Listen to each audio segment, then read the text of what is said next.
Hello and welcome to the Foundry Roundtable, a podcast exclusively covering the Foundry for Star Trek Online.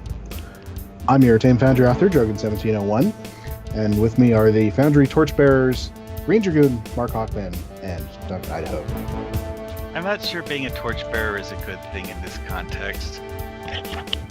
I think we're comfortable in saying that we kind of carry the torch for the Foundry. Although, that seems appropriate. In fairness, I kind of feel like this week Captain P.F. Dennis was the torchbearer for the Foundry. Yes, with a very nice blog post that he did. Yeah, and thank you for the shout out. Absolutely. He was wondering, how we continue to be interested and continue to talk about the Foundry. And honestly, I don't know. We just do. It's just something we like and continue to like. So, yeah, we'll keep going. I was going to throw onto that. Primer has also been, I think, pushing that around as well. And Star Sword C on the forums also stickied that in the STO general discussion forum. Very nice. So, yeah, there's been a lot of support for that, both on a lot of the social media platforms. And, yeah, we'll see. As far as Cryptic's response, I know there is a lot of interest right now in getting more community events going, and also concern about the bug state. And we passed on a bunch to Kale, both on her own and also on his request as well. So we'll be keeping an eye on the developments there. There's a few that are very critical to making sure that the community stays vibrant, especially the rewards qualification issue. Yeah. And also unable to type, because I noticed an author wasn't aware of that and just thought there was just a bunch of different bugs with entering text. And it's like, no, you just got to do this.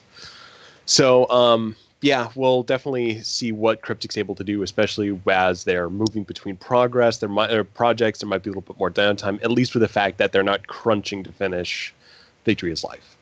So we'll see. But, yeah, we'll just let everyone know developments as they're coming about. And hopefully there'll be some stuff to announce soon. But we still have to, kind of temper expectations. They obviously, it's still, the same size staff, and they still have a lot to work on. The Foundry is still not going to necessarily be priority number one. Yeah, no, and that's, at the same. I was just gonna say at the same time. Go ahead. Okay, so but at the same time, I just wanted to add in there that the Foundry is important for maintaining interest in Star Trek Online through providing a lot of content.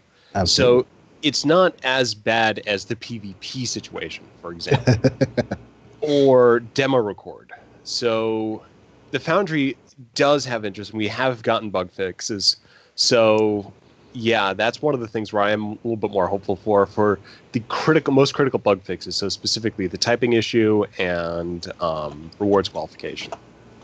Because those two, I think, are hitting us most, and then Lighting 2.0, of course, and... the thing to do is just to keep being vocal about it, or I say vocal with air quotes because of course we're typing all this stuff.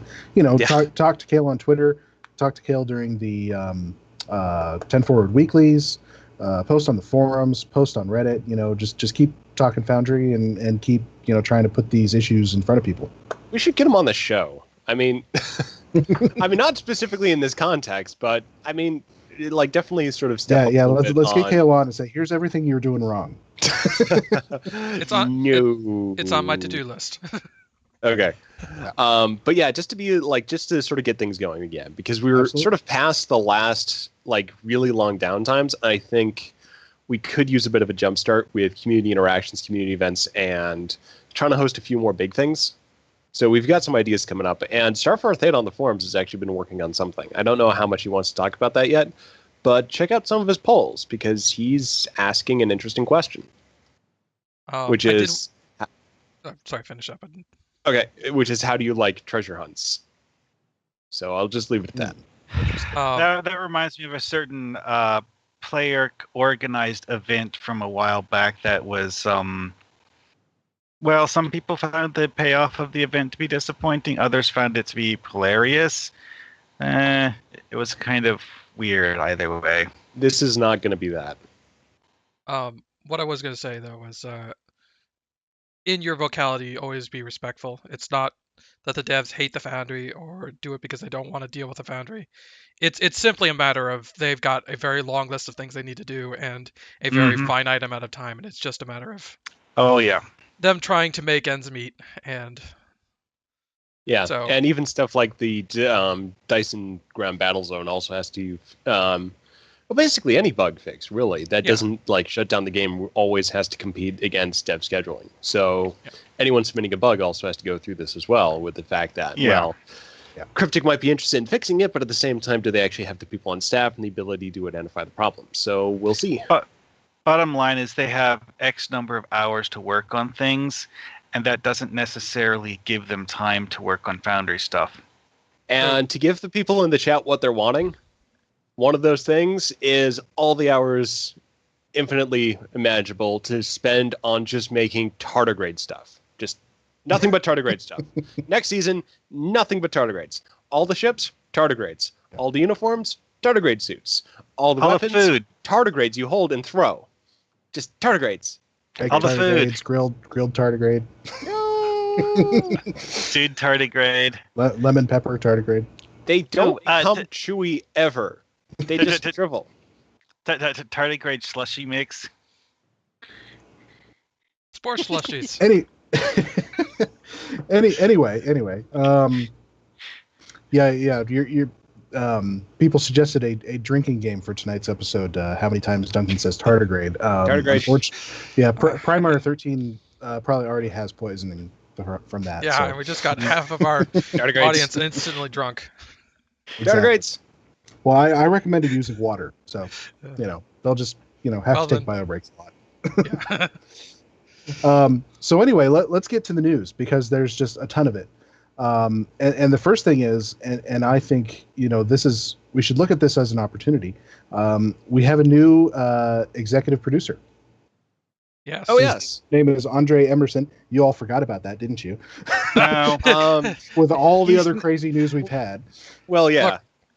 Look, with all the stuff we got to deal with, we only have a finite amount of time to deal with all these new items. Exactly. Well, all those new items being tardigrades, of course. Yeah.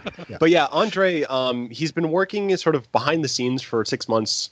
I think shadowing Steve Ricosa, just sort of learning the process, understanding what the game is and how the teams are working together.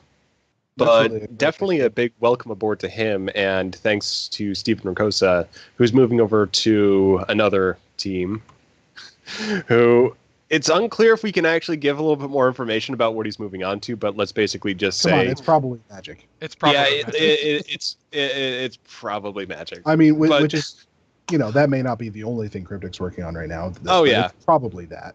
Yeah, it's probably magic. But anyway, I think one of the things to do too is, look for, because we had the last time we had a dev interview, it was Zero and Kale in executive producer and community manager. So maybe see about getting the new executive producer on once he's had a little bit. We got a new guy, and let's try and get him interested in the Foundry if we can. Yeah, try to get it we'll try to convert him. We have the indoctrination machine running. We've spent long and hard, and we've maxed out the asset limit, trying to put it together. Well, I mean, it's funny because our previous guy was someone that Dragoon and I got to talk to in person at STLV a couple years ago. Got to bend his ear. He was the one that was when he told us that we had at that point more than 100,000 Foundry missions. Yeah. So we should try and take opportunities we can. If anyone goes back to STLV or gets to, I don't know if he'd make the trip over to Europe for Destination Star Trek, but I know Kale does. Mm-hmm. I spent a surprisingly large amount of time this week annoying Gecko, but with comments on his STLV pictures. Yeah, those are always. We'll get to STLV fun part of the week. Yeah, because of course the second bit of news that we got going on is no, shut up. Is Age of Discovery. So we're going to be transitioning into Discovery content. Age of Tardigrades. Yeah, basically Age of Tardigrades. As far as Duncan's concerned, anyway. Like he's not going to play any of the content or anything. He's just going to get tardigrades, like as many ways as possible. Well, basically put it this way: if there is a tardigrade in the mission, that's what I'm going to go do first. If Kale adds the tardigrade in the Foundry, I mean, it'll be days before I see the light, before I step outside. It'll just be blurry. I'll be pale, emaciated. I've made a tardigrade mission, and then fall over dead. So someone's just going to find you, and you're basically going to look like Gollum at that point. Yes. Precious. Actually, okay, so here's the thing I can envision you doing. Like making videos where you use demo record to replace every NPC with tardigrades. I'm going to do that now. I'm going to regret giving you that idea, aren't I? Oh, but I mean, as far as serious tardigrade news for the Foundry is concerned, I've got an idea for how to basically add a tardigrade into a mission and then make it, not just me arbitrarily adding a tardigrade in there, which I will do anyway, but just as an authentic recurring character. I would need to get through another Starfleet security mission, though. I can't do it in 3. I can do it in 4, though. So we should mention that we do now know, as of this morning, because the dev panel at STLV for Age of Discovery was this morning, that we are in fact going to have tardigrades in the game in some fashion. In some fashion, yes. We don't know what that is yet. It's not going to be a bridge officer. I'm just going to throw that up for people. Because all the issues that apply to Zincathi bridge officers also apply to tardigrade. Unless they create a completely new tardigrade model that somehow works off the humanoid animation skeleton, which would be kind of weird and definitely would not animate in a way that would be. It's much the same as way back in the day when people asked them to give us Hortas as bridge officers. Yeah. It's the range of animations that NPCs have to do for throwing grenades, using powers, interacting with their environment in just any number of ways. That's a huge number of animations, and to replicate those for even a bridge officer is not practical for Cryptic to do. That's why, even though we had Renegade's Regret, we didn't get playable Zincathi officers or bridge officers because the mission, the animations for that mission were so constrained. You only had 4 powers, basically, and if jumping, and just very limited. But this does open up one option I want to throw out there. A new queue where you hit a button and become a tardigrade. Just for that queue. Because that is totally doable from what we know in both the competitive ground PvE and the competitive one has a thing where you can choose to turn yourself into a Borg drone and then go harass the enemy team. Yeah, so just that with a tardigrade. Also, another example of this can be done is Q during the Winter Wonderland when you insult or try to insult him and he turns you into a targ or a lizard or whatever it is. Definitely throw a tardigrade into spider, Fecleary, Hordling. New event. Zealot. Tardigrade tobogganing. Where basically, at the start of the event, he does that to the entire racing group. And then it's basically... Actually, that might be a good way to revamp the competitive race. Right. Then they could adjust everyone's movement mechanics. To give everyone the same movement speed. Because as is, you can give yourself a pretty hefty advantage by carefully selecting ground traits and gear. I'm actually writing that down as a note because that's actually something a fairly decent idea. That's a fairly decent idea. What you should do is we're far enough out now that Cryptic might be able to get it done. If there was actual collision, so you could really bump into each other as you're tobogganing. Well, I'm just thinking of basically you just turn into tardigrades. I mean, tardigrade tobogganing is just what you call it, but everyone turns into a tardigrade and just moves. It's standard move mechanics, just exactly like Q turns you into. So you're not writing anything. So I'm thinking about like very much downhill. Not necessarily the current course, but more like a ski slope.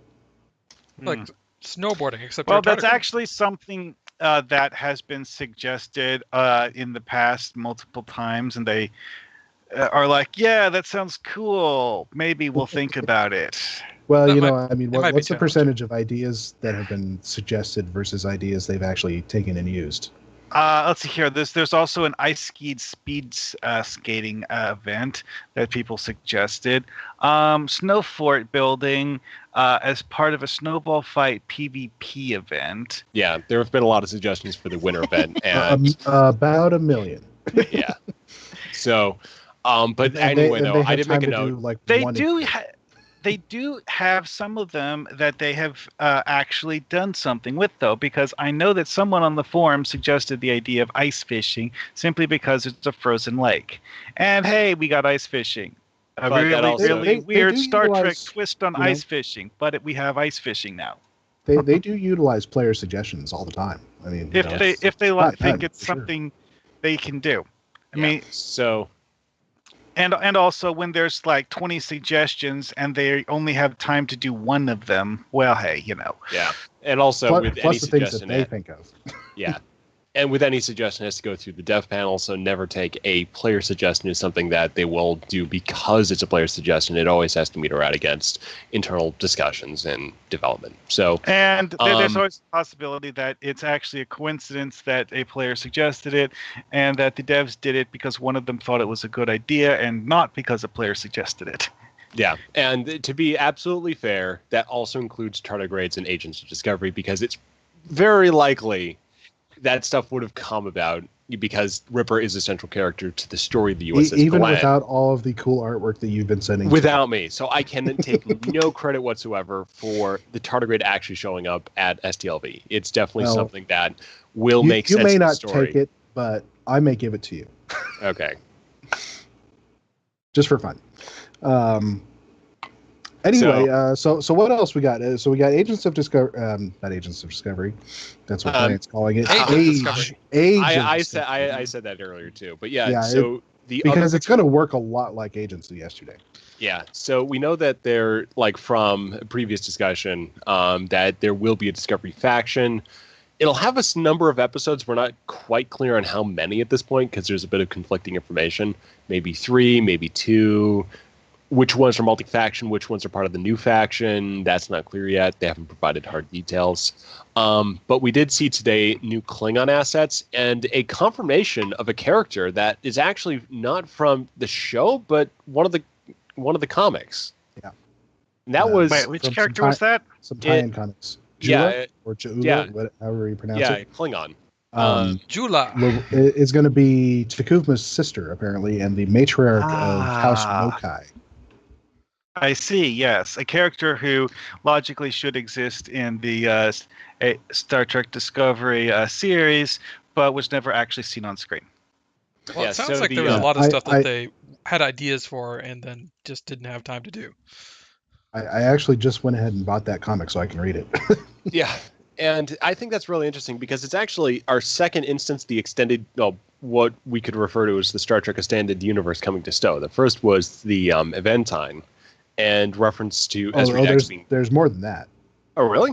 Well, you remember who the commander of K7 is? Or I don't know if he's a commander, but he sits there. No, not... Mackenzie Calhoun. Okay. What were those novels called? New Frontier? Yeah. Oh, yeah, and also the Titan. Yeah. They did get the rights to use certain things from novels in the game. Yeah, it's just that they've taken a lot of. They have to in order to use them directly, they have to secure licensing agreements and stuff like that, which is a legal hassle and costs money usually. So they are probably going to do that as relatively often. Yeah.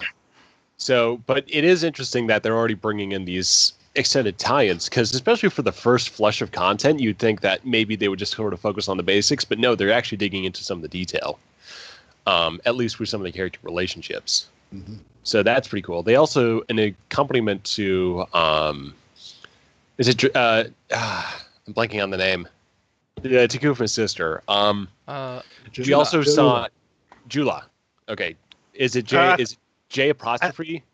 Yeah, J apostrophe ULA. Okay. I think it's technically pronounced properly as Jaula. Jaula. Okay. So because there's like a short half break for the apostrophe, and the way Klingon is pronounced, you would stress the J and have like the short break and then Ula. Okay, so we also saw the a fully rendered model for the Klingon Bird-of-Prey from Discovery. Oh, which yeah. was very interesting. I'm not a fan of the overall design, like as far as the silhouette goes, but I love the detailing. It's a very nice model. Honestly, my first thought when I looked at that was it reminds me of the Riemann ship style of building a lot. It's funny because I mean a lot of people on Reddit on that image are saying it looks Romulan. The original idea for the Klingon Bird-of-Prey was that it was stolen from the Romulans. Yeah, that was something that was written for Star Trek 3, but I don't believe it was ever filmed. And it actually, I think, did no. It wasn't Star Trek 3. It was actually the motion picture. Is that the ship design that we saw on screen in the motion picture that was identified in the finished film as a Klingon design was originally designed to be a Romulan design, but they didn't have time to go back and change it when they decided that they wanted it to use Klingons instead of Romulans. No, that was just an update of the Klingon ships from TOS. The ones who were just the D7s basically. In motion. I thought they used Burrells in the motion picture. No, that wasn't designed until Search for Spock. And it was originally designed as a Romulan ship that was supposed to be stolen, but that did make it into the novelization. Back when I was actually reading those. But yeah, the most iconic Klingon ship to some people, at least. Personally, I find the most iconic one to be the Vorchen D7, but whatever. D7's the first one, so hey. Anyway, though, the Burrell design. This is where someone says, T6 Vorcha. Oh, yeah. Well, you can bet that it'll come eventually. It'll come, and you can probably bet that it might be a really good ship to throw out there after Age of Discovery to say, like, hey, look, this stuff isn't going away. But anyway, So anyway, the one thing I wanted to add, and there might, like, Greendragoon might look on Star Trek Online's Twitter real quick, see if there's a good picture of this because it does involve something else. But Rekha Sharma, who played Landry, was also on the panel, and there was some hinting. But was she confirmed as a cameo? Yes or not? Yes. Okay. Yeah, she's confirmed. Because I wasn't able to find that tweet, or it's just like she was there and she was involved. I just couldn't find like the words coming to Star Trek Online. The official Twitter posted something. What is she doing here? And then didn't post anything else. But people who were actually at the thing were posting. Yes, they said she's coming. Very good. So we're going to get Commander Landry, and it's going to talk about her origins and why she's so. I'm going to go with hard ass is the term. That's good. Why she's such a hard ass when we see her in Discovery. So that'll be interesting because it's actually going into character stuff. Yeah. So and that's kind of like it's already sort of what Star Trek Online is good for, and just digging into that detailed backstory and putting these characters in different settings, which is just like people worried about like where Star Trek Online is going to be going. It's not going anywhere different. It's just including the new content. I think doing a really good job of that. I think Star Trek Online has positioned itself as it's going to have every single thing that Star Trek is in it. Yeah, and I think it's kind of almost becoming the ultimate sort of extended universe thing, where it's a live experience. It keeps building, but it also has so much audience projection built into it, where it's kind of funny where you don't really see this happening in any other media. I mean, even the Old Republic isn't taking this position within the Star Wars franchise. It's not evolving in real time. So that's it's a little harder for it to do so. I mean, they've done just a little tiny bit of it. Like they put, Kylo Ren's crossguard lightsaber. They put that in. But that's only about as far as they can go. Yeah, and there's how it's all set up. And there isn't another franchise basically in this position Because, I mean, you have Defiance kind of trying to do the hybrid thing, but Star Trek Online's already kind of jumped into that role, or using a live service MMO to really just... I've seen people reference Defiance a lot, but there was I think less interaction than people realized. Yeah. Because I played a little bit, and there was a lot of separation, like, they were in the same world in roughly the same time frame. But the different parts of the country. The show was in St. Louis, and the game was in San Francisco, and you ran into a couple of canon characters sometimes, but that was really about it. Yeah, and then Star Trek Online's digging much deeper with the integration on Age of Discovery, and I don't think if any other big franchise you have twin media presences able to actually have these types of collaborations. So I think that's just a point in Star Trek Online's growing uniqueness. Okay, so I just have a question. Do we have an actual name for that lady's character in Star Trek Discovery? Landry. Landry, yeah. Okay. Ellen, I think is her first name. She had an unfortunate incident with a tardigrade. Yep, tardigrade. He wanted to play, and it got out of hand. And Ripper has issues. Is she the lady who got mauled by the tardigrade and got hauled off to sick bay? Yeah. That's her. Which is a shame, because she was almost one of my favorite characters. I thought that was basically what was going to happen. To be honest, I the only part about that scene that surprised me is that they're like, "Oh, she's dead," instead of sticking her in like a stasis tube or something, and then having her show up healthy later. Yeah. They did. They did with the same thing they did with a lot of characters that got sort of punted out of the show early. Is the idea was the whole thing that they were going to bring them back as their mirror selves. Yeah, that's true. I don't think the mirror one lasted much longer. No. First one had about 2 episodes, and I think the mirror one had about 2 episodes. So, or 1 maybe. Yeah. I don't think she made it into a second episode. But it's that spoilers. They brought they brought back Giorgio, and they brought back the kid who got sucked out the hull breach in the second episode. So it was like, they got all these actors, and they're like, okay, we're gonna get 2 uses out of them. The single most interesting thing to me about the way they've done this progression of things is that there have actually been cases in the show where they do this whole thing. It's like, hey, this person had something horrible happen to them. But in one case, they actually do that and don't actually have the character die as a result. And that would be Kayla Detmer. Apparently, she got injured in the destruction of the Shinju, but not fatally. And that's the reason why she has a cybernetic implant on the side of her head. That's also one of those types of implants, and also the full cyborg get up, is something that I did put in a request thread on the forums for the Discovery faction. Because that's coming, and we know there's going to be, a number of playable species, because they may have been talking about Kelpians for a while now.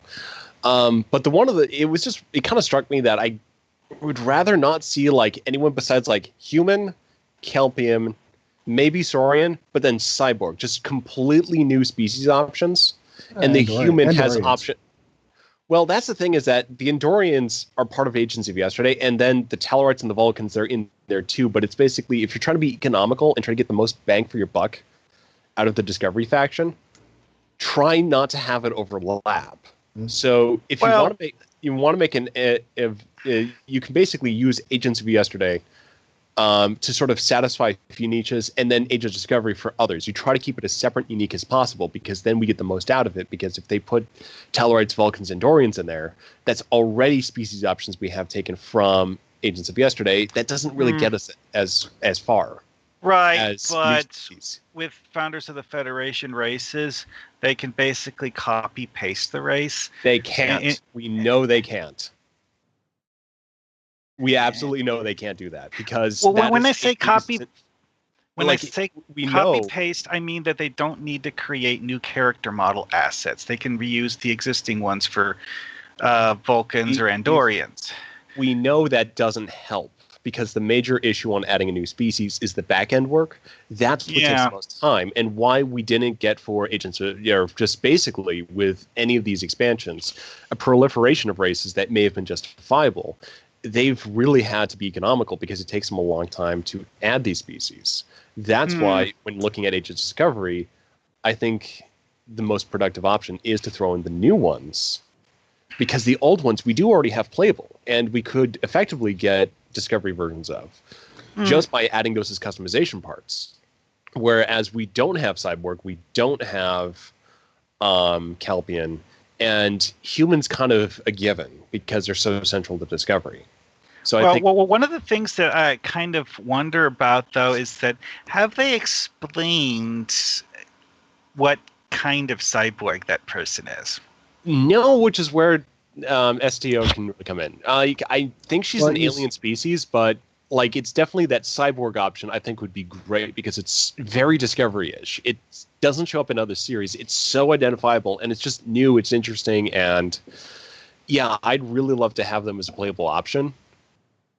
I mean, I hope not as an LTS because then I won't be able to play with it. But, I mean, just on principle, I find that so much more interesting than just recycling again what we've got out of Agents of Yesterday. Because if we've already made characters for Agents of Yesterday that are in roughly the same time period, and like having gone through like a similar transition between settings, like personally, I'm just going to make a human. I'm not going to bother with the other ones because I've already played that out myself. It's just like that. They definitely showed off a Discovery Andorian, so I know. What I'm just hoping is that don't add it as a species. Actually, we don't know if that's a player character or an NPC. That they're going for there. We did see Andorians in Discovery, though. You did see them in Discovery. My thing is that they could just add this in as a playable option to all existing Andorians, and then save the work that would go into making these guys taking up one of the limited spots they have available to make new species, fill that with something else that we don't have altogether, and then leave the new Tallarite, the new Andorian, so on, whatever they make, to existing species. Because then we get the absolute most out of this as possible. I do hope that they consider adding just, your regular alien gen option. Well, that was something that I was a little disappointed that they didn't choose to do with Agents Yesterday. Well, we do have confirmation of one thing, though, and that is that the new Klingon Age of Discovery character model options are going to be able to be used on existing Klingon characters. Yeah. I like very similar to the 23rd century options. So those should just be unlocked. And the Kelvin Klingons as well. So that'll be good for the KDF because it basically just means, hey, more free stuff. Yeah. I've already got an endgame Klingon picked out to become one of these. Rather than make a character. I think that if I was to use them, I would just you take one of my bridge officers and configure them to be a Kelvin timeline Klingon instead of making an actual player character for that purpose. I like to have variety, and I've already got some TNG style Klingons that I'm going to keep that way, and a couple or one or two of the them might become Discovery style Klingons. Depends on obviously it depends on availability of ships as well. We've seen the one ship, we've seen the Bird-of-Prey. Obviously, there's a lot more to choose from, and I suspect a lot more coming. More, because there was a lot of Fed ships, there was a lot of Klingon ships that were added that would be interesting. They were doing just from STLV a lot of just showing off the models, and the physical models on just about every ship I saw from Discovery is basically it's just I want that so bad in Star Trek Online. I mean, it's there's so much good design work. They're really having fun with it, and even some of the ships that are basically just like, it's just the background ships, the equivalent of the New Orleans class in Discovery. It's just like, I still want that. Cool. Oh yeah. They put more effort into them than was put into the creation of the New Orleans. Yeah. Well, it's probably a little. Exactly. It's a little easier. Yeah, I mean, they're just. They've done so much good, I think, art and design work for this time period where it is visually, it is my favorite setting in Star Trek right now. We'll see where they go with the other thing that was announced, but at least for right now, Discovery is sort of my favorite aesthetic. Well, one thing that I'm hoping for is that we what's the best way to put this? Get the ability to have the other non-Klingon ships as options for the KDF at some point. Because if I remember right, they had things that they that there was that one scene where they had a bunch of different alien ships that, not Federation things obviously, but like Orion or Gorn, I think. And that part kind of caught my attention because of how they just look cool. I mean, I'm not sure I remember those ones specifically, but I do need to do a rewatch one of these days. And I'm dancing just to liven up the camera there. I am going to look them up online and link a picture. Yeah. I would like to see the, something get put in as a holiday event, which is Harry Mudd's father-in-law's ship that showed up. It kind of looked like a cruise liner. It was a very obviously civilian ship, I guess is the best way to put it. I could see it being put in for the summer event next year. I mean, we've kind of done the Vorgons to death now, so yeah, they're out of Vorgon ships at this point. What if we get a mission that shows how Harry Mudd got captured by Klingons? I think that might be there is a Harry Mudd short coming. There is. Yeah, it's one of the four. They're calling them short treks. They're going to be basically short films. One of them is going to be about him. We don't know what exactly, but yeah. And actually, Rainn Wilson's going to direct it as well. Yes. So it's him trying to escape Stella. I mean, it could just basically be that whole story, leading up to captured by the Klingons, but we shall see on that. It could be. So let's see, what other notes do I have here from this? So basically, the missions that we are going to get for our new Discovery characters is going to revolve around Cadet Tilly, and she's going to be the person who kind of takes us through these. It's going to be set right after the start of the war, so in that gap of time that we see in the show between the end of the Battle of Binary Stars and when we pick up again with Burnham when she gets put on Discovery. And I believe it's going to at least somewhat revolve around Starbase 1 because we're going to get a queue for that, which is going to be like a Starbase defense kind of a thing. Yeah. I'm kind of curious about that because the fall of Starbase 1, didn't that happen after Discovery got sent into the Mirror Universe? Yeah, but who's to say that's the first time they attacked? Well, it's also one of the things, too, is just that we don't know how the mechanism that's going to connect the two time periods and how multi-faction characters are going to be brought into it, because they will at least have something to play. So it really depends on how they approach it. It could be a simulation, or it could be a full-on temporal incident where we have to go and do something that's associated with why there is a connection between time periods. Well, I have to say that it would not be the first time that the Stowe devs have had us play a hollow simulation of a past event. So, yeah. So it really kind of just it's all just into the narrative approach of this season. And it could be as simple as, hey, Daniels is back. But I wonder if they'll really go that route. They might use Cray rather than Daniels if they can't get Yeah. what's his face back for the voice. Or even just vary it. or they, like, yeah, they. Oh yeah. Yeah, he likes to just randomly show up and pull your butt out of the fire. So yeah, we'll see. I mean, it could also be Deus Ex Tardigrade, with the player being Tardigrade show up and transported. kidnap you.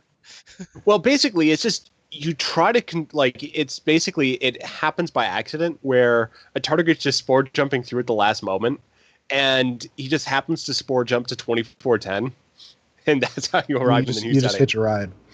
Yeah, you just we do know that it is Tardigrade and then go boop. We do know that it is going to involve the USS Glenn, which is, the other ship that was doing spore drive research. So, I mean, it could be some sort of spore drive accident.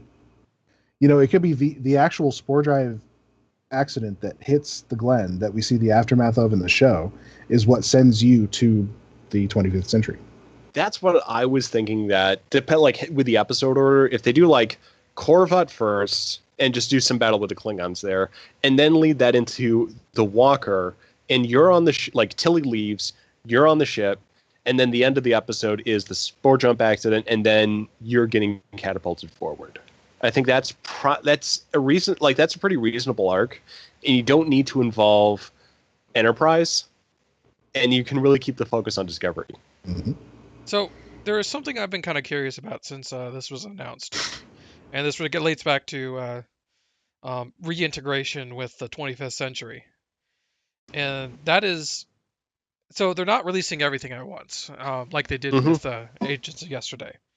Because in there, you had 6 or 7 episodes that you played through, and then you basically reintegrated with everybody else.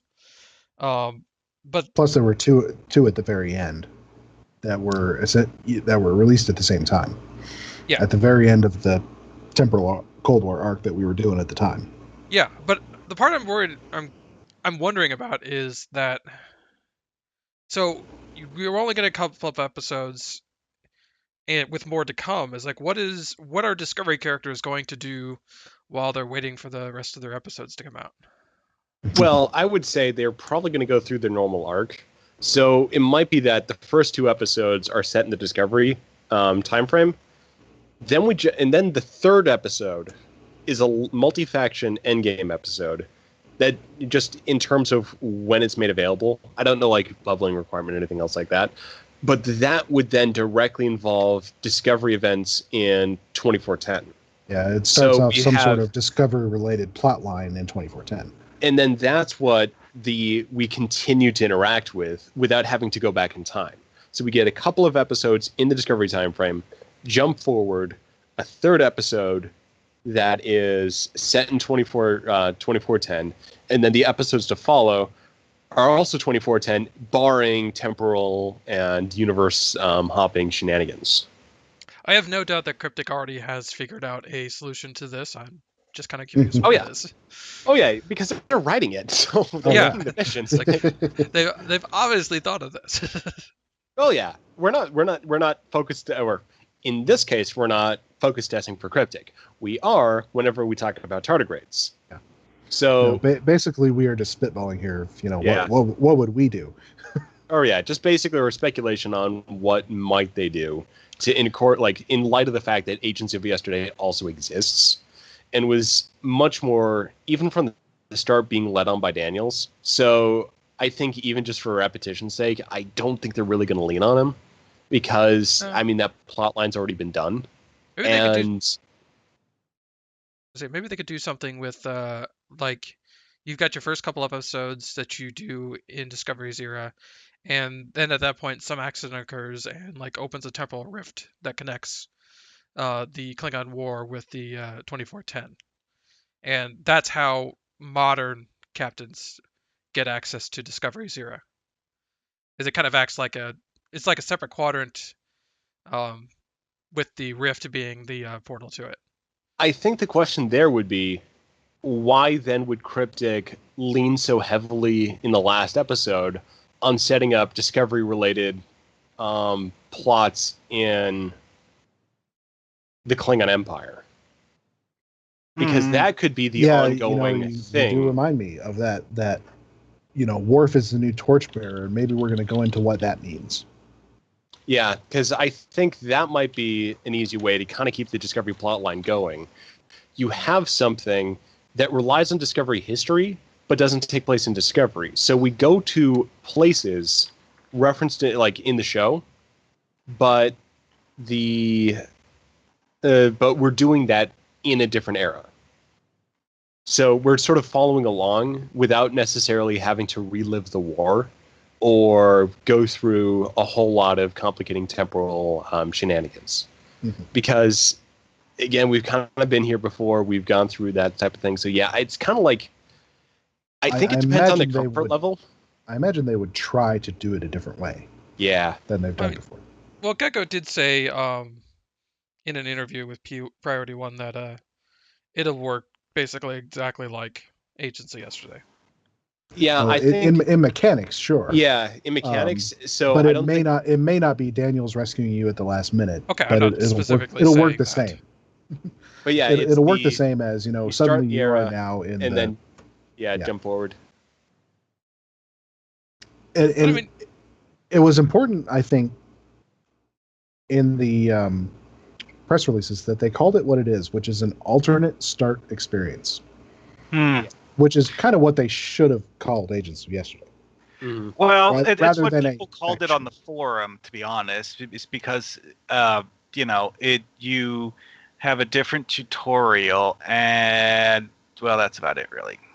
Yeah. And this is going to be shorter, too, since it is only jumping into a...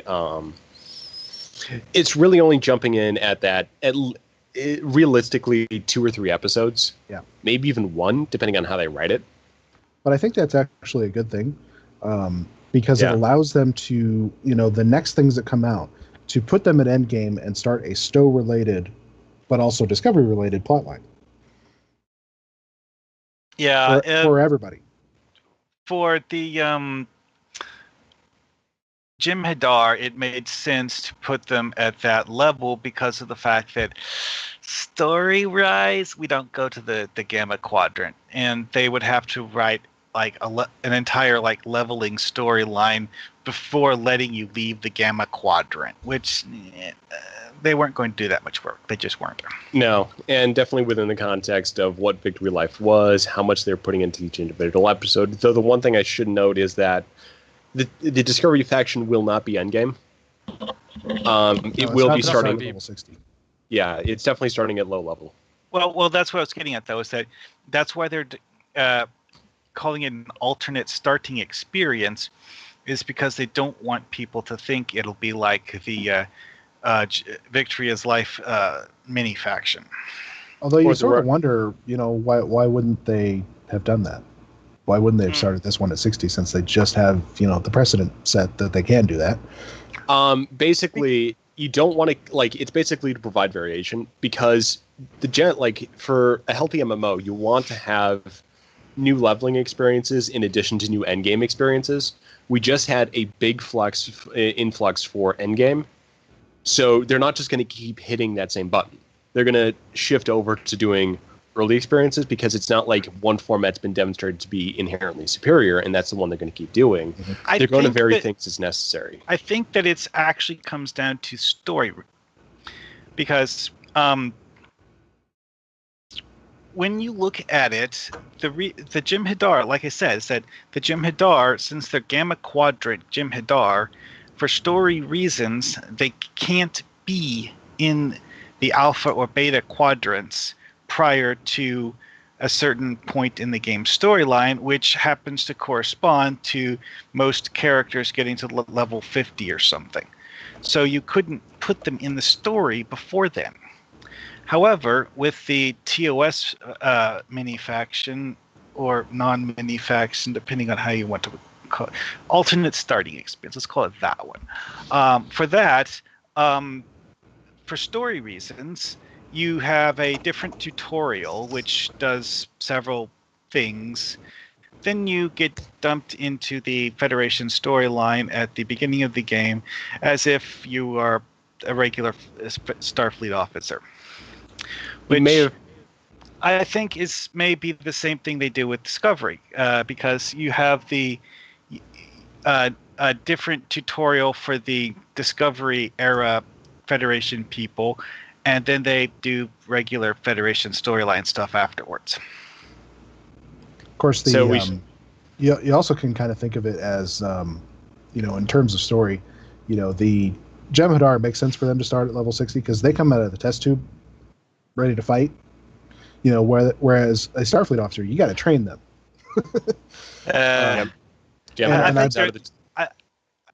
Given that you're one of Odo's Jem'Hadar, it's entirely possible that there's more to it than just that. But So we should just give a quick shout out here to Zero, who's in the chat. Yeah, hello, Zero. And I did literally facepalm Drogon and make it so. Like, how could I not do that pun, though? Come on. How could I not do that? Oh. Here we go. But speaking of Jem'Hadar, I have adopted a new costume. Whenever STLV is going on, it always just, makes me nostalgic for the couple of times that I've been and all the things that we got to do, with Maria and Thomas and going out to the In-N-Out Burger and, it's a lot of fun, and I will be back someday. I will. Good times. Once I have a real job, I'll go. I'm still working on that, but yeah, it's one of the things. It's on my list. Yeah, you who are transitioning from academia to the real world. Yeah, or academia to academia, but we'll see. I pity you. But yeah, but we should give a shout out to Shane, who was our. Yeah. Who was our eyes and ears down there at STLV and has a lot of great screenshots. Vicariously lived through him.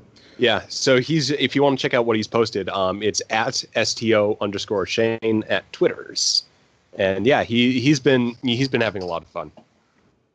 And so have the devs. It's one of those things where you always sort of I'm glad that social media is sort of this thing at this point because it does give these events tremendous impact over a wide network because we all sort of join in. And I've seen it was the whole reason that I went the first time is I kept seeing this pop up on social media, all these people who were there and all the pictures that they're showing. It's like, I got to do this. I got to have this experience. Yeah. And it's one of those things where it is the big social event, and you can sort of think about it practically. I want to go to visit X and X. And it's you're going there to sort of to have that experience. I do really want to have that at some point. Yeah, because I've been to other conventions, and let's just say the Plastics Expo in Chicago, definitely not the same vibe as STLV. I got a lot more swag out of it, and it was cool to see a Ferrari bumper being made in real time, but it's not STLV. More swag, less fun. Yeah. I definitely think the highlight of STLV is meeting all the people, though. I was more excited about that than I was the actors. I was telling people on Twitter the other day, it's that one of the most fun things for me was that, any line I was standing in, I could strike up a conversation with whoever was next to me. It's because, that's what happens when you're in a huge group of people who all have something in common with you and are all there for the same reason. Yeah. Although the one thing I'll also add too is that sort of the two goals are, one, STLV. If not that, just go to Cryptic. Just drop in. I bring you Tardigrades and cookies. Maybe we need a StoCon. We'll coordinatedly all show up at Cryptic Studios' front door. Yeah, just all of us. We want in. That sounds like a mob. Do we need to bring torches and pitchforks? No. We're not angry. We're not angry. We just. Oh, okay. So we're bringing pie and yeah. Yeah. It's pie, like bacon, homemade cookies. Star Trek online convention. Well, that may or may not have told Cryptic was happening. Didn't several fans mail stuff to the devs already? Oh, there's been a bunch of that type of thing. There's been a bunch. Captain P.F. Dennis kind of spearheaded some of that. What did we send him? We sent him It was a Cupcakes, pie. I believe it was. And that's when we got that famous shot of Taco doing his no pie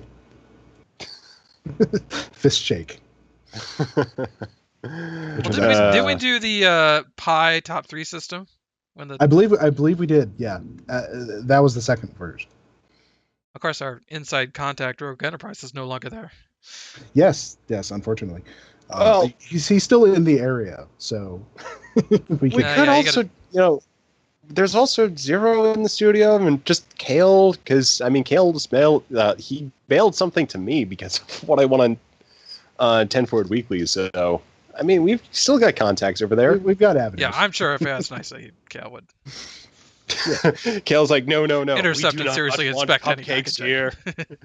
or no, we mail it to Kale, and then Kale's like, well, I don't know what happened to that package. I never received it. And then it's just next 10 Forward Weekly, he still has cake crumbs in his beard.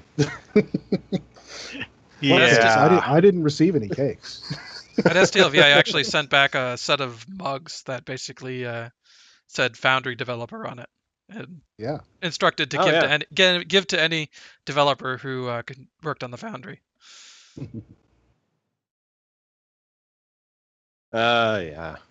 So we should probably move on to the other big news that was announced. The other big news, yes. So Patrick Stewart is returning to Star Trek as Captain Jean-Luc Picard. Or, well, I don't know if he'll be Captain, but... As Jean-Luc Picard. As Jean-Luc Picard. Wow. In a new series set 20 years after TNG. Or Nemesis, specifically. After Nemesis. Roughly the same amount of time that has been in the real world. Yeah, and 10 years before Star Trek Online. So that's a bit of a buffer for major changes to be basically evened out by history. As long as they don't do something completely crazy. The only two things that have come to mind that would be problematic are if just as a throwaway line, they've officially decommissioned DS9, because then Star Trek Online's got to justify putting it back into service, or blowing up. Retroactively stick something in Paths 24/9 says they reactivated it on such and such date.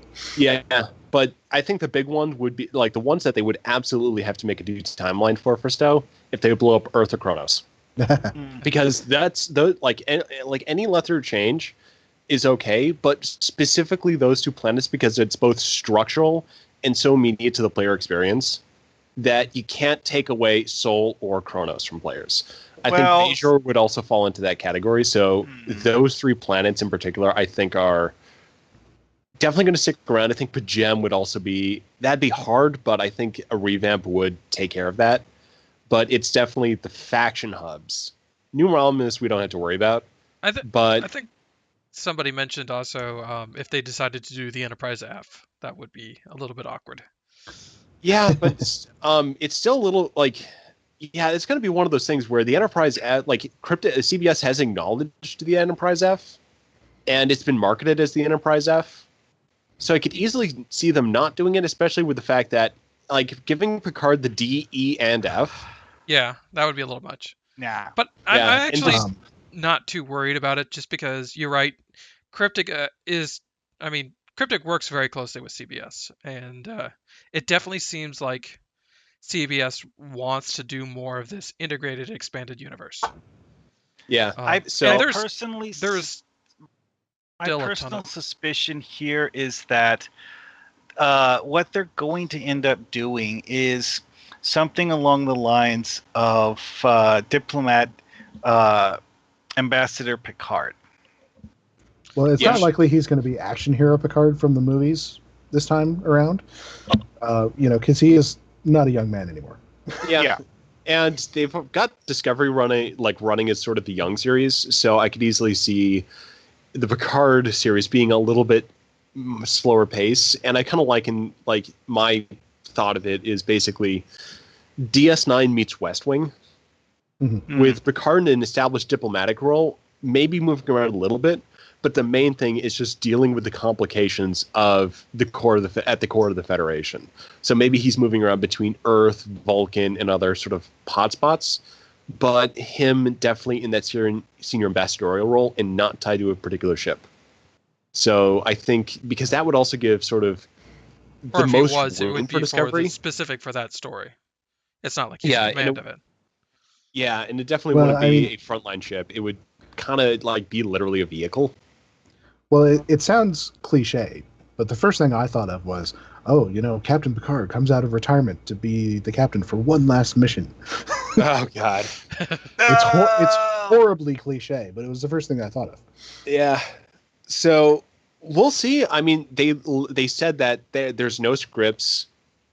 They're talking about storylines, and they didn't let any details about that slip. So and they've got Picard. That's as much as they know at this point, and as much as we certainly know. So definitely, it's a slow burn between now and when the show goes live, which I think 2020 was referenced. But you never know how that's going to play out. So 2020, 2021, it's going to be a while. So and Discovery in the meantime is going to be the show. So that means plenty more Tardigrades. So this could be like a really cool opportunity to kind of explore the aftermath of the Hobus disaster in the Prime timeline. Because we kind of saw a bit of it in... That is something that they could do. 2009. They really could do that.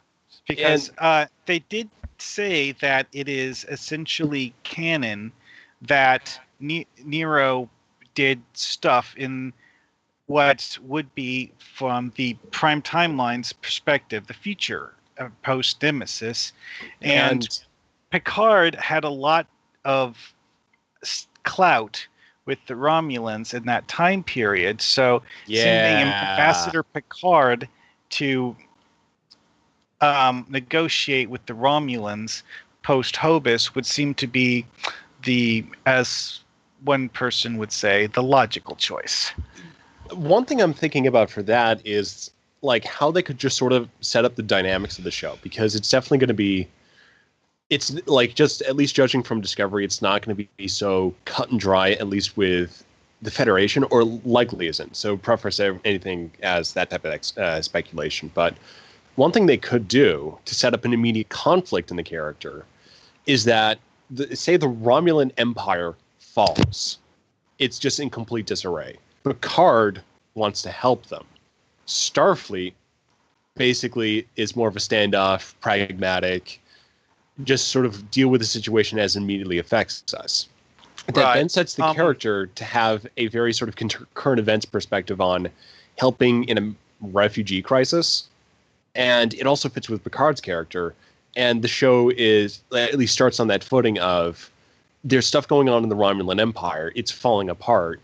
Picard wants to help as an ambassador, but the Federation has stuff going on, and potentially stuff going on with the Klingons, and the show is about grappling with all those issues.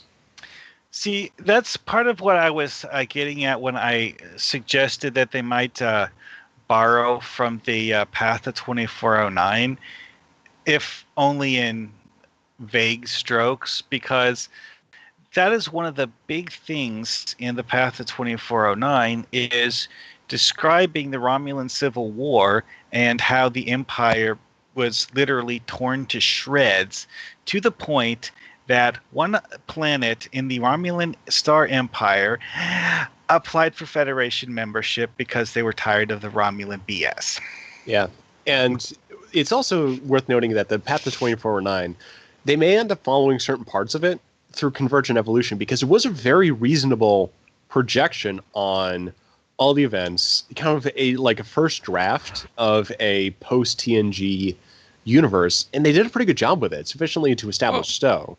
A lot of the Path to 2409 is also based on the Countdown comics. Mm-hmm. Which is are, kind of, if I remember correctly, considered canon, I think. I'm not so. sure which timeline. I'm not sure exactly where the stats is, but they're basically the explanation of what happened in the Prime Universe leading up to Nero and Spock getting sent and going back in time. So, yeah, at least I don't think CBS is looking to make a radical departure on any of their existing works, so we can probably assume something that's reasonably close to Star Trek Online, at least insofar as that Star Trek Online was based on a reasonable projection in the first place that did have some foundation.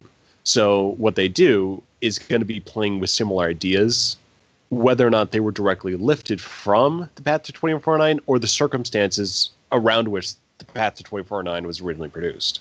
But yeah. Oh, sorry. Go ahead.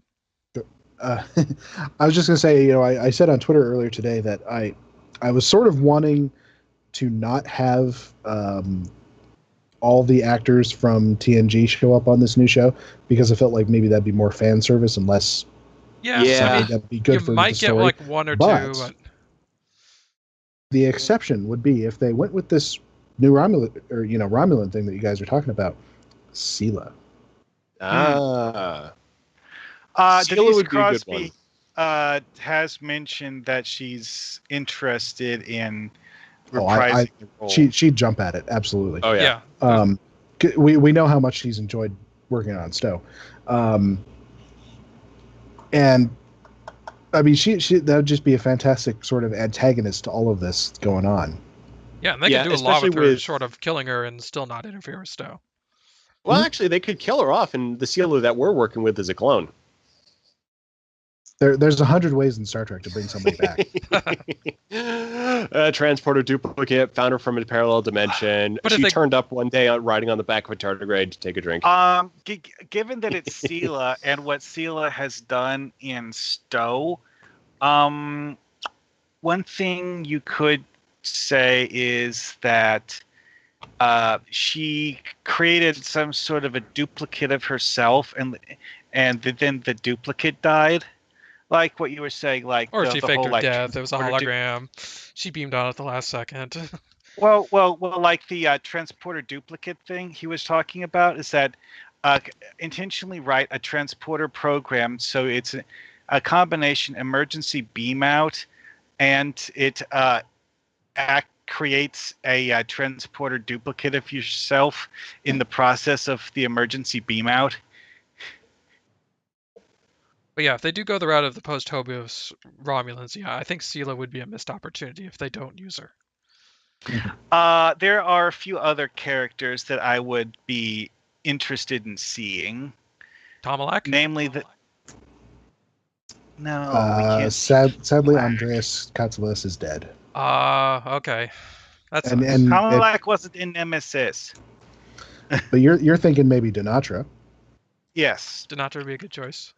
Yeah. Dinatra, Torath, maybe. Dina Meyer's still very much alive. She was actually at STLV as well.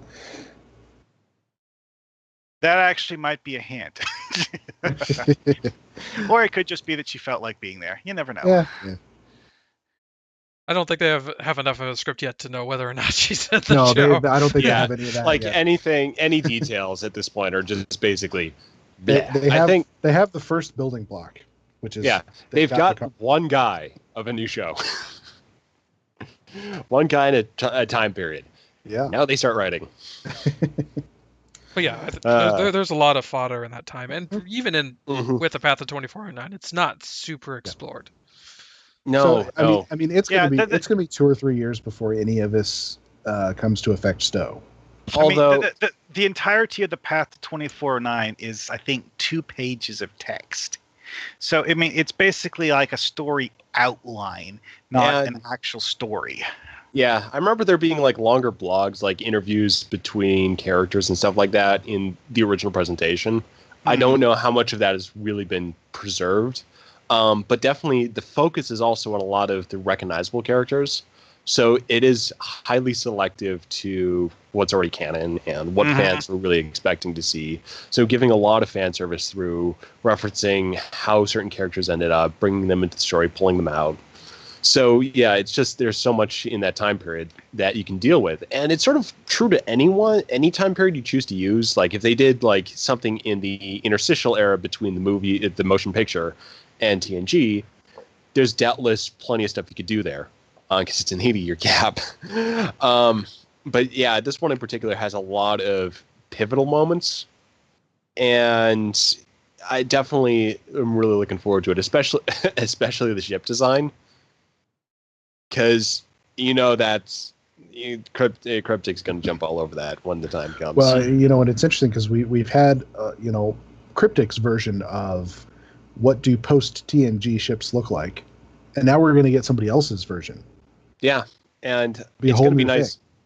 It's nice because that isn't like necessarily it's not incompatible with each other, because these are just different ships. We've had some ships and other ships, and I mean, there's so much range of diversity even with like what was originally added to the game, like the Majestic class and just all those miscellaneous variants.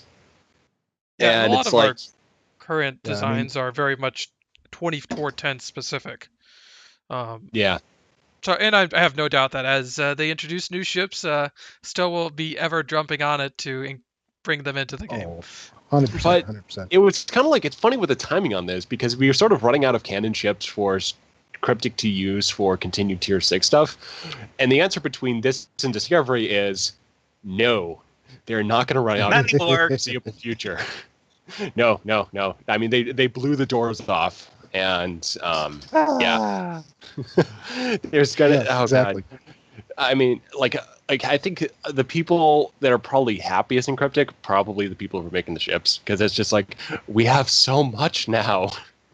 I mean, to go from where Star Trek Online was to where it is now is pretty remarkable for a video game, and it's definitely props on Cryptic for getting it to this point.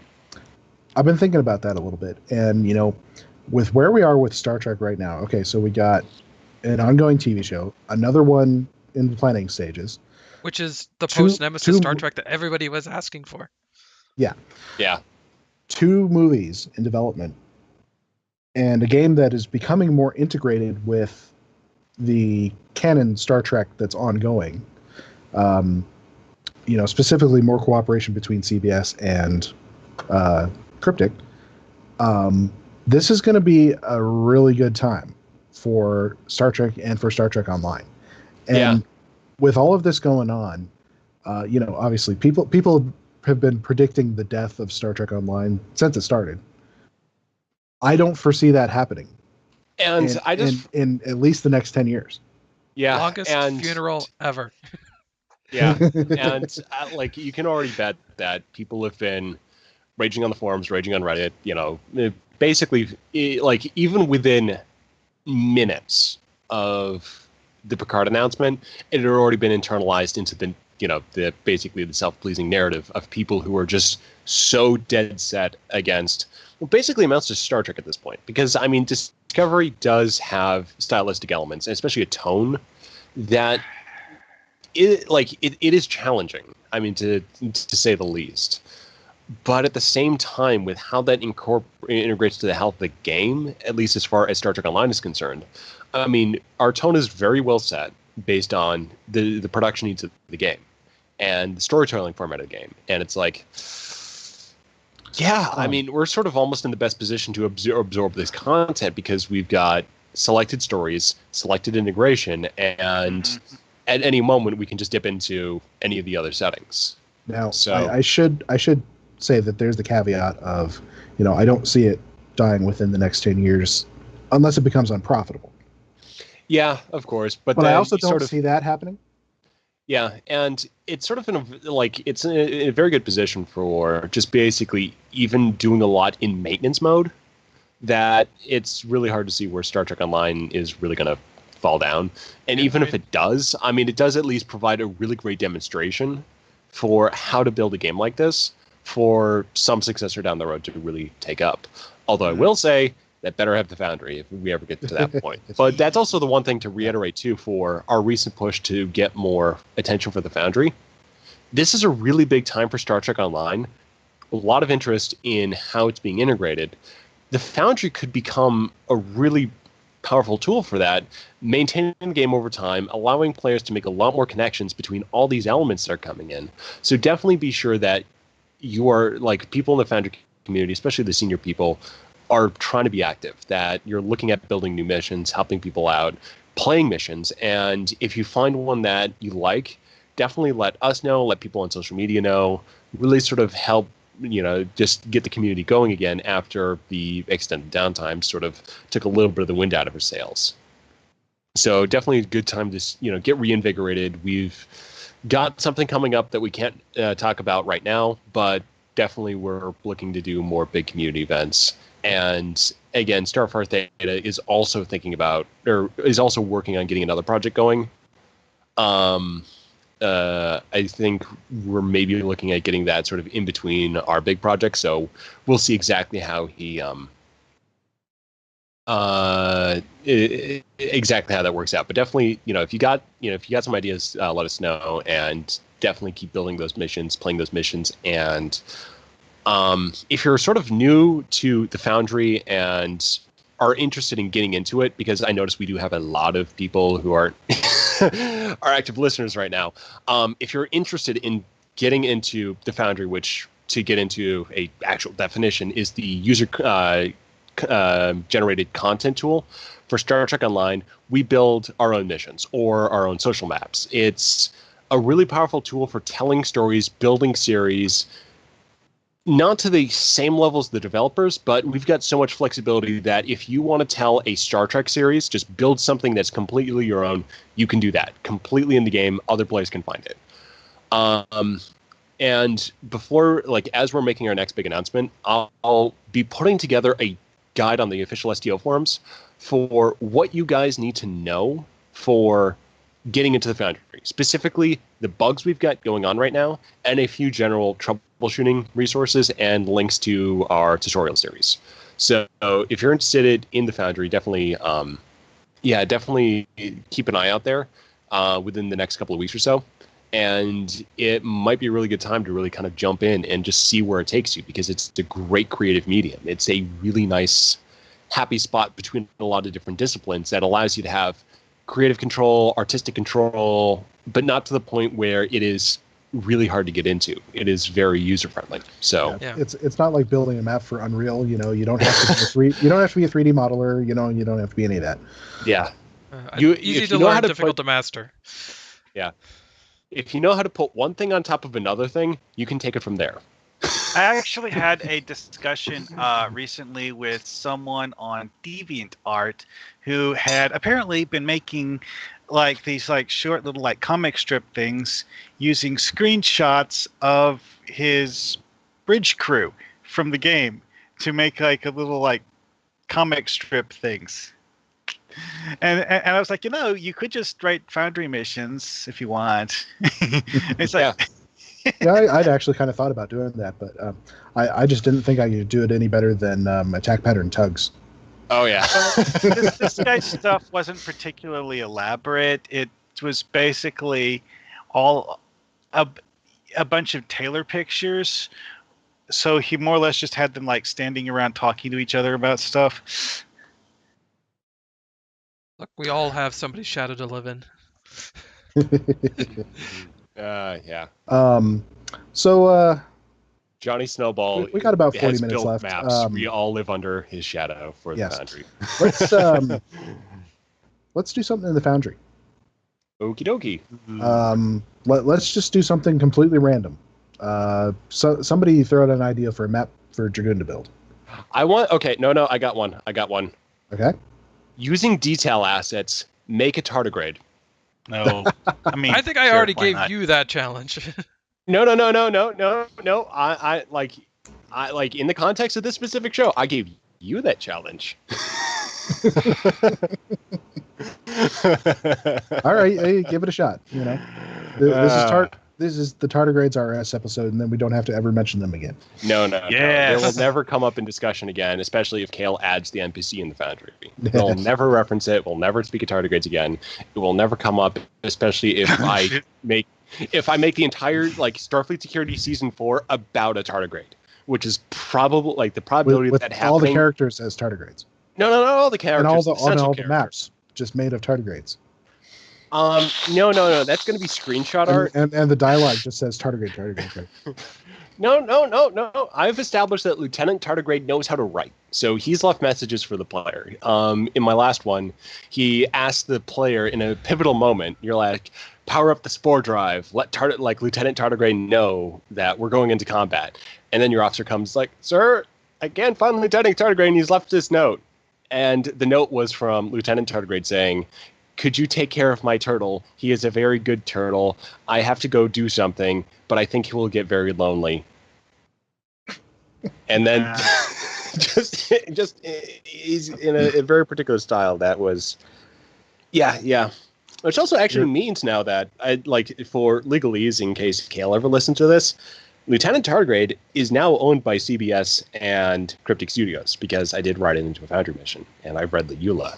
So, you make a bridge officer, or you make a duty officer. I mean, yeah, you guys own it. We should say Lieutenant Tardigrade was something that they hit. It was in the concept phase for Discovery, and then they ultimately abandoned the idea. Oh, yeah. But, yeah, I mean, at least as far as the specific implementation in this, it is technically owned by Cryptic now, at least as far as I've been able to write it. I took it as far as I could go. I just thought of something that's very interesting. When you see the mirror version of Kayla Detmer, she doesn't have the cybernetic implants. Nope. Because there was never that battle of the binary stars in that universe. Yeah. Also, I did notice something interesting is that while she has the armor plates on her right arm, her left arm actually has the gold cord stuff similar to the Discovery uniform. Now, for Greendragoon's challenge here of building a tardigrade in the Foundry, I'll give him the same conditions I was giving myself. It doesn't need to be active. It could be a hibernating tardigrade in torpor as well. If that might make it a little bit easier, because a standing tardigrade is definitely going to be tough in the Foundry, but one that's curled up might be a lot easier. Okay, I gotta find some. And thanks to the West Wing, I know what torpor means.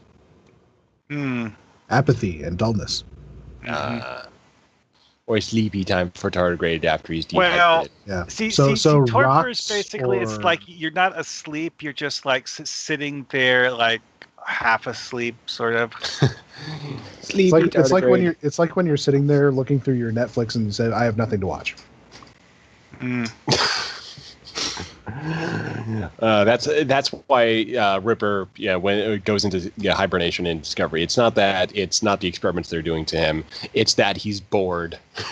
Yeah, it's he got through everything on his Netflix queue and he just couldn't find anything else. And it's like, come on, guys, I'm bored. I'm just screw it. Come on, give me that third season of Daredevil, please. Any day now? No. Okay. Even small rocks are really big. Could be a giant tardigrade. Something. We haven't actually decided what the upper limit of a tardigrade is. Because I've done that art where there's a tardigrade the size of DS9. So. I just thought of something that's rather interesting to me, and it is that Discovery has demonstrated that mirror Vulcans have facial hair, because when you see Mirror Sarek in Discovery, he has the exact same goatee that Mirror Spock did. So did Mirror Saval in Enterprise. I really, really hope that the devs go back and let us put facial hair on Vulcans, because that was one of the weird things is that at one point in time... Wait, did they do that already? I don't remember. Wait, actually, I think there was one particular Vulcan who did have facial hair in the Prime timeline. It's on Enterprise. Well, okay, yeah, two Cybok. Oh yeah, Cybok had a lush beard. But I was thinking, on Enterprise there was the main antagonist guy in that 3-part Vulcan series. Mm-hmm. Oh yeah, he was the guy on the High Council or whatever they called it. Yeah, who turned out to be a Romulan spy. Yeah, he has some sort of variation of the goatee of evil just to make him look different than everyone else. Yeah. That is rather amusing, actually, though, is that you have 12 guys who are clean-shaven and a 13th guy who has a beard, and, hey, which one is the evil guy? Hey. Maybe they were trying to give you a sign for that. Oh, boy. A clue. It's just one of those things that it's dumb. It was dumb the first time. Honestly, though, in the original episode... I thought it was cool the first time. In the original episode, it was just something to make him look different. It wasn't really, something that's meant to make him look evil. It's meant to No, make you he sit up and pay sounded that attention. way, It's like, though. whoa, wait a second. There's something off here. Kind of like the way they did something in that Star Trek Voyager episode, where the entirety of the half the episode was a series of attempts at recreating a certain point in history in an alien holodeck. It starts out Living with Memory the was the name of the episode. yeah, it starts out with the shot of the bridge crew of the USS Voyager, dressed in variations of Starfleet uniforms that look an awful lot like what you typically have in Mirror Universe episodes. Have Janeway with this, she has this haircut where the right side of her hair sticks up straight and it's kind of like folds over the other side of her head, and also there's the fact that she's wearing gloves, which Janeway pretty much never did, while sitting on the bridge. It's very, very, it's like, okay, so this is what the ISS Voyager would look like. I actually had, for that episode is like, Warship Voyager is like the most Star Trek Online thing we see in the actual shows, because that's exactly how a lot of us make our crews. It's like, okay, I want them to look Starfleet, but like cooler, like. So yeah, let's like add gloves to the regular Voyager uniform, or add all these kit pieces, and everyone's got leather fingerless gloves and black boots, and they've all got contrasting uniforms from Starfleet and bare shoulders and shorts. Spiky gauntlets, just because. This one's got a bandolier because bandoliers are necessary for helm. Yeah, it's the most stow show that there is. It's not the worst tardigrade ever. Okay, we're getting to it. Okay, so we'll see. Actually, well, let's see. That's not half bad.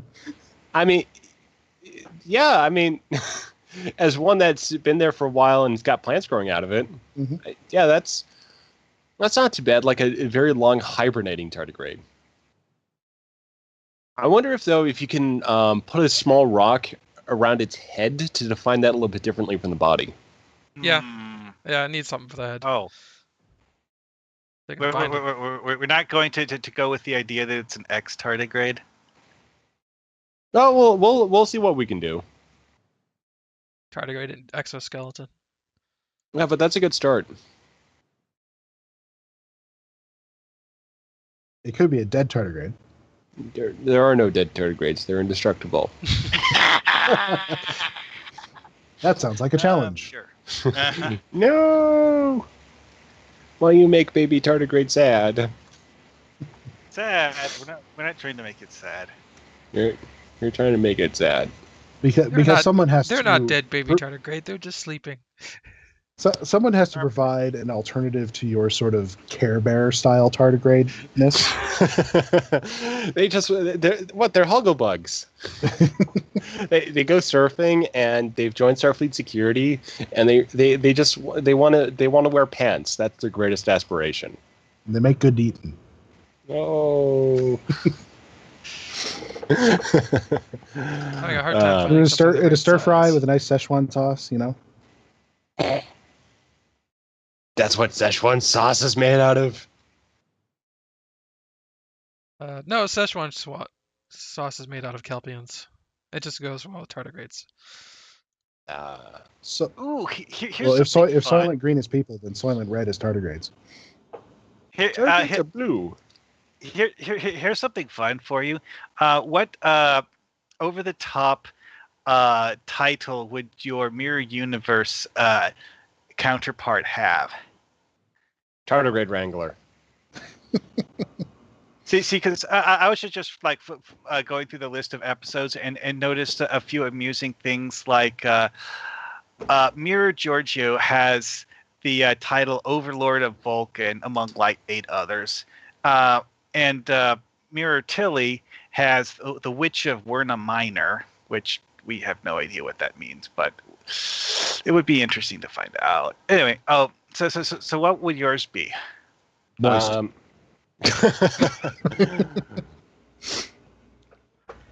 Let's see. Bane of Admiral Quinn. Butcher of Tardigrades. Stealer of sandwiches. The delayer of part 3. I was thinking something a little bit more in game than that one, but okay. Well, if the name fits. Survived Jigoro. Okay, that's. I have done what no man has done.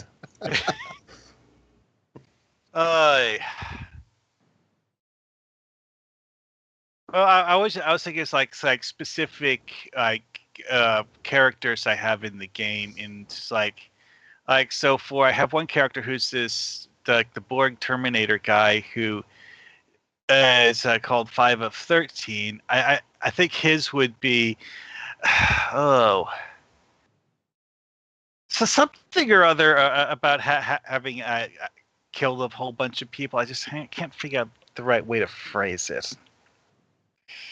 I don't know, but so maybe Destroyer something like of Darvis 2 or something like that. Yeah, but Butcher of Thalmor Prime, so something along those lines. Just for the purposes of not being overly specific, he said you don't want to say that he massacred a cannon planet, just some planet. Although in this case it would be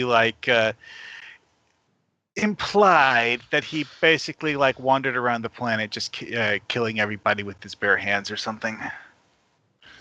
These epithets usually end up sounding more evil than they actually were, than what really happened. Well, sometimes. Chile and Mira Giorgio allegedly did a whole bunch of really over the top stuff. One of Killy's things that she allegedly did was either subjugating or exterminating the Mintakans. It's not entirely clear because it was basically a throwaway line that she went to Mintaka and destroyed it or something. Didn't destroy the planet, but she went to Mintaka, and now there's an Imperial colony there. She ruined that's basically the writer. I need something for a throwaway line that references canon. Yours. Oh, time to go to Memory Alpha. That's basically what many of us have done in the Foundry at some point. It's 100%, absolutely. Yeah, I threw in a lot of that stuff for Gemini way back. Just basically that opportunity. I'm building a species that's integrated with a bunch of these other beta quadrant powers. Let's go to the list of species and just start pulling. Well, I mean, that is. I was I need a Federation member world. What should I do for that? Okay, go to Memory Alpha. That is very similar to my thought process for deciding to use the Bosliks as the people who built Beta Rana Station. It's just the simple fact of I looked at it and it's okay, so I have I want to use a faction that's not allied with the Federation, but is on peaceful enough terms that the Federation would be willing to allow their ships to fly through Federation space, but is also a race that would conceivably be willing to work with the Tholians. Kind of a short list, to be honest. It's more like not so much that whether people would work with the Tholians, whether the Tholians would work with them. Well, see, because one of the general themes with the Bosliks is that they don't have they don't have a powerful empire. You don't have a massive territory and power base. they get a lot of their revenue by trading with other races, which is a lot, and a lot of them do work as mercenaries apparently. So that's kind of where I got the idea to use the Bosliks, is because you remember the episode where they get where Odo gets the baby Jim Hadar? Who did he get that from? Pink-haired lady. A Boslik was selling wreckage that they acquired from a wrecked Jim Hadar ship. And they Quark, yes. Quark is the one who bought the wreckage from the Boslik captain.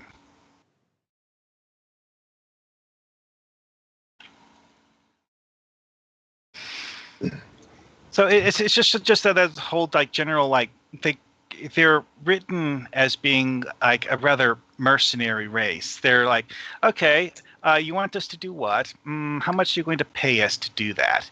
And if the price is right, they do it.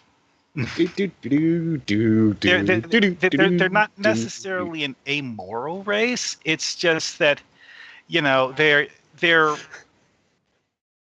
a race that works for others rather often and doesn't do things solely for their own government.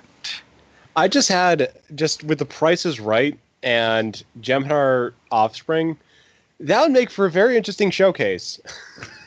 Hmm. I mean, that is getting better. Yeah, I can kind of see a tardigrade. Like the head's at an angle though, is like I'm just wondering if you could scoot that. Like if there's a flat surface, use that, but scoot the head back at the very least into the body a little bit more to obscure it. Too, so it matches more the side. Yeah.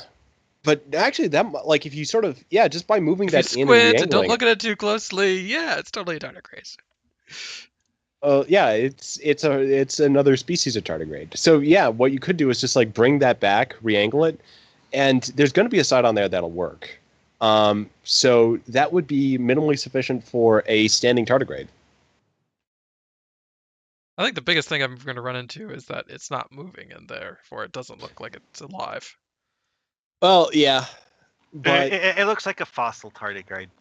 This is the Foundry. We are making something work. The narrative can work around this. Okay. I know I'm going to sell this. Yeah, Captain Picard says it's like a tardigrade planter. Ooh, I like a Chia Pet version of it. I was going to say that. Maybe it is. It's Duncan's monument to the tardigrades.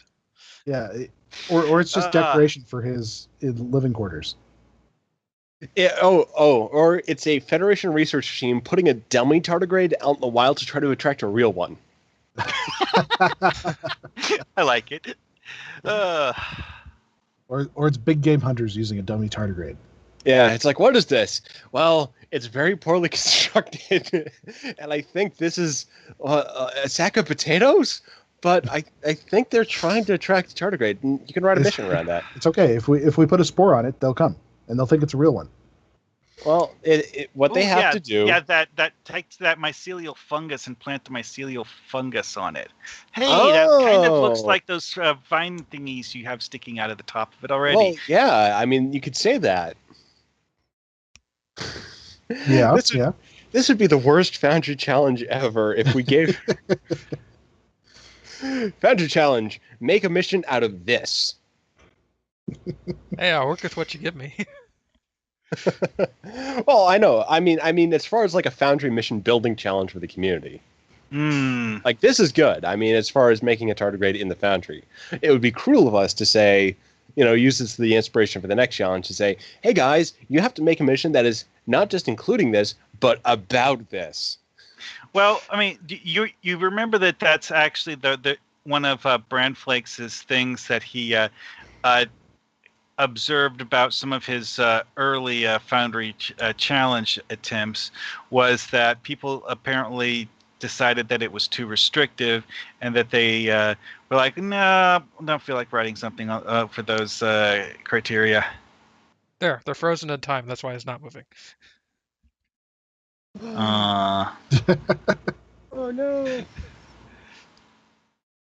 Save the tardigrade! Not the person. Definitely not the person. I like Captain PF Dance's. It's a tardigrade scarecrow. Do you think Yeah, it would unfreeze in time if I was to put a trilithium explosive on top of it and detonate it? No, it's like a Larry Niven stasis field. Oh. So it's like a tardigrade scarecrow. You put it in the field of mycelial spores to keep the tardigrades out. Or I did put it on the fungus planet. Yeah, Starfire Theta also is a good idea. It's an elder tardigrade, so it's moving very slow. Hey, Duncan, for this to look like a planet with the mycelial fungus on it, you need to take a bunch of those like fungusy like person-sized plants and like scatter them all over the ground. Oh yeah, definitely, because we do have a lot of assets. And then use the spore asset. Mm-hmm. You know the falling fungus. Yeah. Point out we had that asset years before Discovery, which is kind of funny. Actually, believe it or not, that asset is on the Vorn ground map and the official Cryptic mission.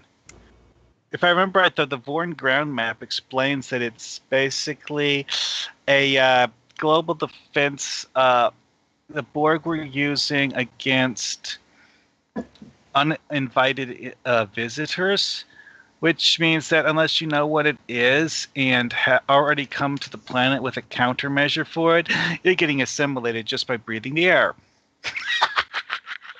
Oh, I have to say, so some of the stuff the Stowe devs wrote in the old missions was really creative.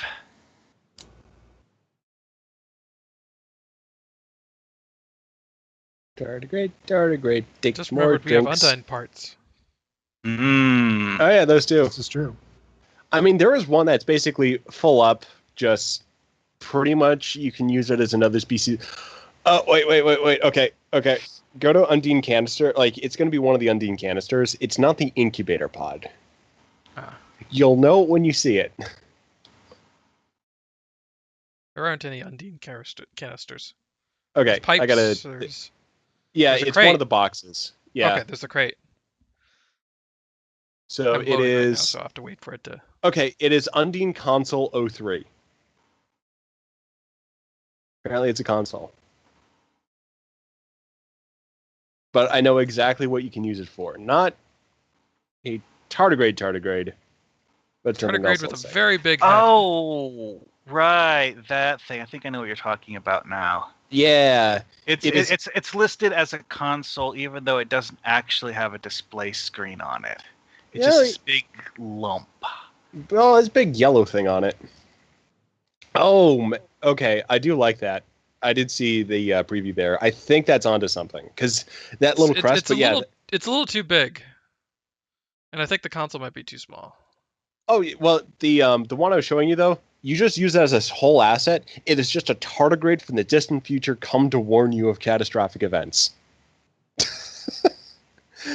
I mean, just as solo prop. I mean, you could just say it is a hyper advanced tardigrade. But no, that other console though, that not so good. Your use of the incubator, I think that was pretty spot on because the tardigrade does have that little head frill. And if I think you sink that down just a little bit more, or even not, I mean, that was looking pretty good the way you had it. But no, that other what happens if I console... combine the the incubator and the console? And the incubator and the crate. Oh, okay, yeah. Yeah, that might be something. He's kind of got the right number of legs. Then we got the Undine pipes. Wondering if one of these will work well for a leg. Those are huge, though. Make a giant tardigrade out of it. Yeah, pretty large. But I think we previously said that we're not sure of their usual size. We've only got one example. Yeah. We don't have a lower limit or an upper limit yet.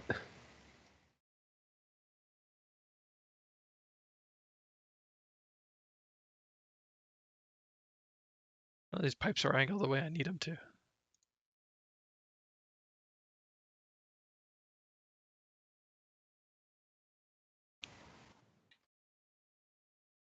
Ah, yes, the mud androids. Those were amusing.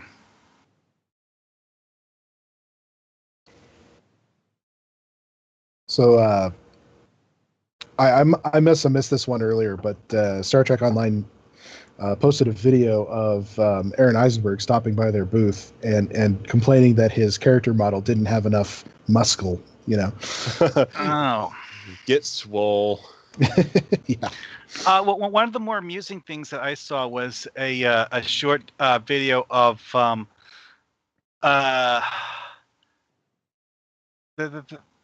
the guy who does the voice for Garrick, Andrew Robinson, I think his name was. Yeah, Andy Robinson. Yeah. Yeah, they showed him the finished version of the cut scene from the home episode where he's talking about this thing here I found that attracts the Herc to planets. Yeah, I turned it off a few hours ago, and they are still coming to kill you. Tardigrade. To the team of Flight of the Valkyries. It was pretty cool how big a presence Stowe had at STLV this year. Yeah. Mm-hmm. They had two panels that were dedicated to Stowe and another 3 that they were involved with. The single coolest thing from a perspective of being a nerd is the fact that one of the Stowe fleets actually went and sprung the cash to put in a kiosk dedicated to Star Trek Online, paid for by their fleet. Yeah, that was incredible. Do you guys remember what fleet it was? Because I don't. I can look up. Yeah, I'll look that up on STO's Twitter because they retweeted them a bunch, and that was great to see. Oh yeah, Kale showed a lot of pictures of that when he did last week's live stream. It's not necessarily unprecedented. Obviously, Priority 1 goes every year. Pilot Review Show, and Starbase UGC had a booth in 2012. We were not big enough to have a booth. Well, it kind of goes into the nature of the Foundry that we would build our own booth somewhere that we could, just like in the cafeteria at one of the tables. Yeah, out of whatever was at hand. Yeah. So it was Strike Group Armada.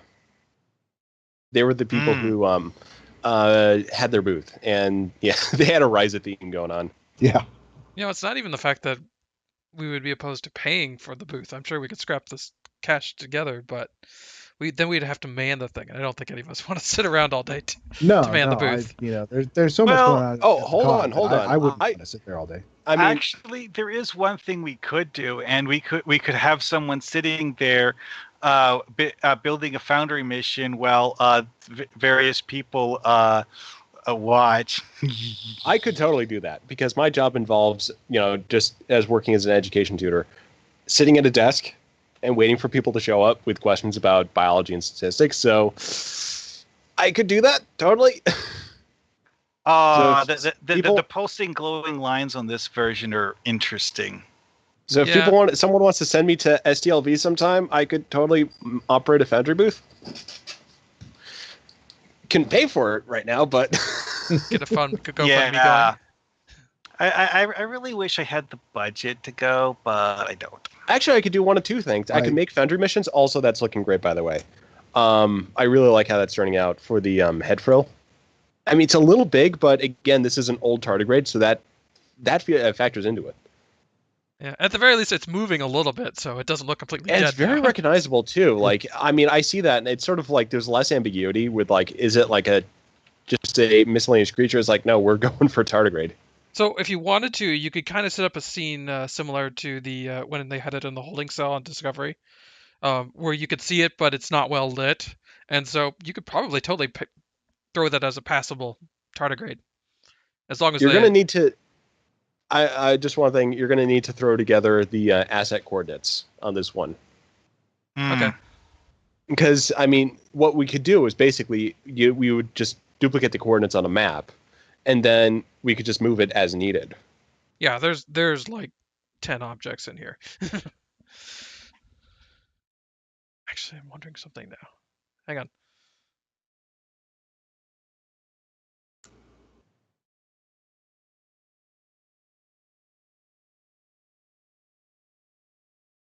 Because we've got the NPC contact costume version of the incubator, but they're not always sized the same way.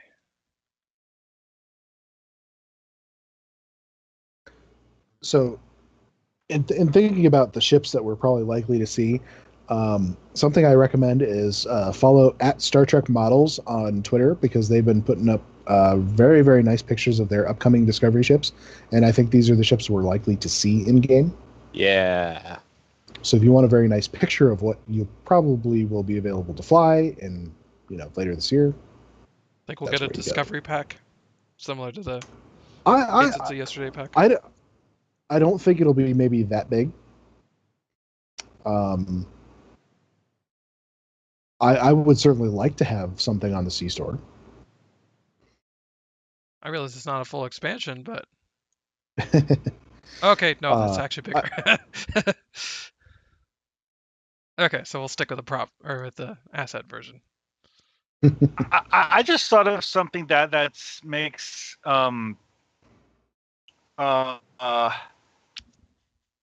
the character of Harcourt Mudd even more weird than he was in TOS.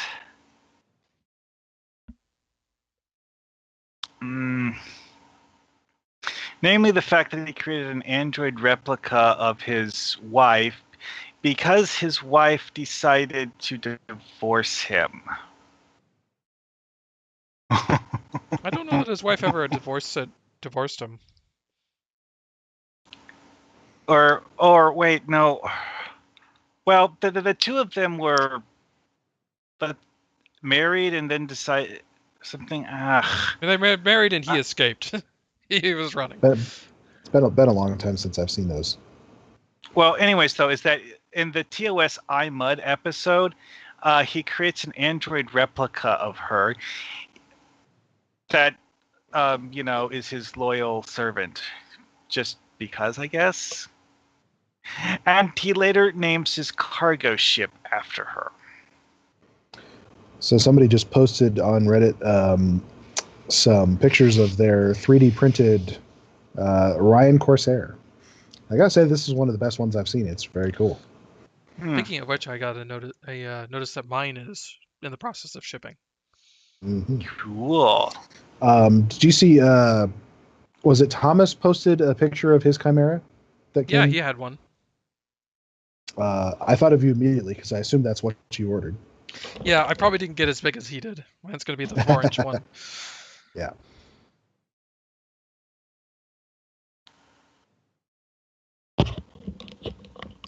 All right. Well, I think that's a good place to leave off.